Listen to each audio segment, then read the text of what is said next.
if we follow, by the way, it's interesting, what was their message on Twitter, English-speaking messages of Georgian government regarding the new president and new administration.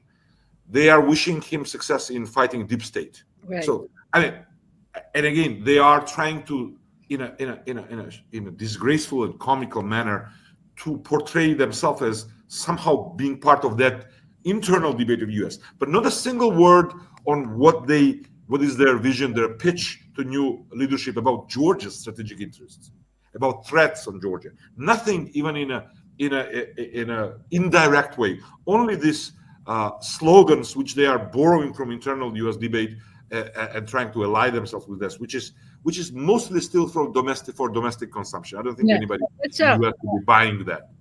Yeah, well, let's sort of break that down just a little bit. And I don't want to stay on this topic for too long because I know Georgi has some questions for you. To break it down for the audience that may not be familiar with some of the messages that the Georgian Dream has been putting out was, well, first of all, yes, the fear of war, how the Absolutely. West, including the United States, in particular the U.S. ambassador, was accused of it a couple times, previous ambassador, I should say, that they were trying to drag Georgia into this war with Ukraine to open the second front for Russia with the purpose of weakening Russia. So that war fear-mongering was a big part, which Georgian Dream connected with the United States and the West in general. So Absolutely. that's one thing. And the second narrative, which is kind of related to Trump and going after the deep state and all this global war party, is related to the gender issues, really. There is Identity politics. identity politics, nothing else value-based. Except for a father is a father and a mother is a mother. That's like very widely pushed out message in the Georgian society, which is very conservative.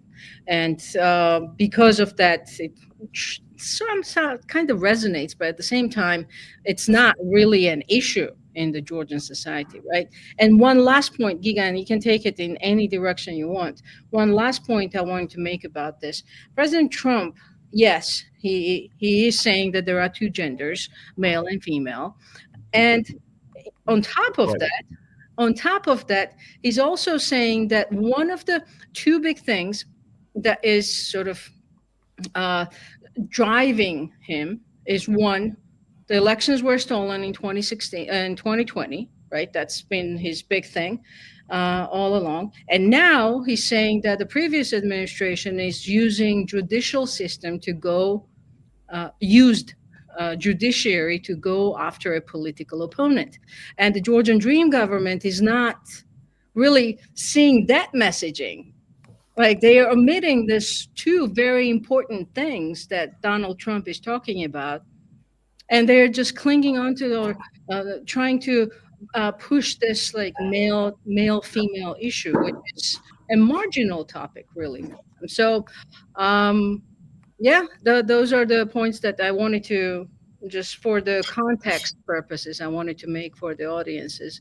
And if you want to comment on any of them. Sure. I think, fear of war and that line was fundamental. But let me start with the second part of the identity politics and the LGBT issue and so on and so forth.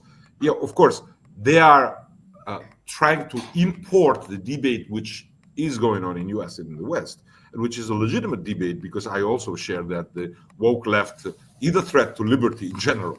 But it has nothing to do with the situation in Georgia. There is no issue like a debate about California schools, public schools in Georgia, about gender with people. Nobody is pitching that. In Georgia, the debate is about fundamental liberty for individuals who are of different sexual orientation, beating them up on the streets, pogroms, violence, something which no normal conservative, including the most socially conservative ones, would endorse or would tolerate, and certainly not President Trump, who is well known on that particular issue. Sexual minorities, to be quite articulate on his fundamental position of respect of that minority. The issue of transgenderism and woke extremism is a completely separate issue.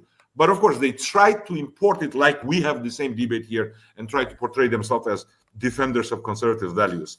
But I don't think that was decisive.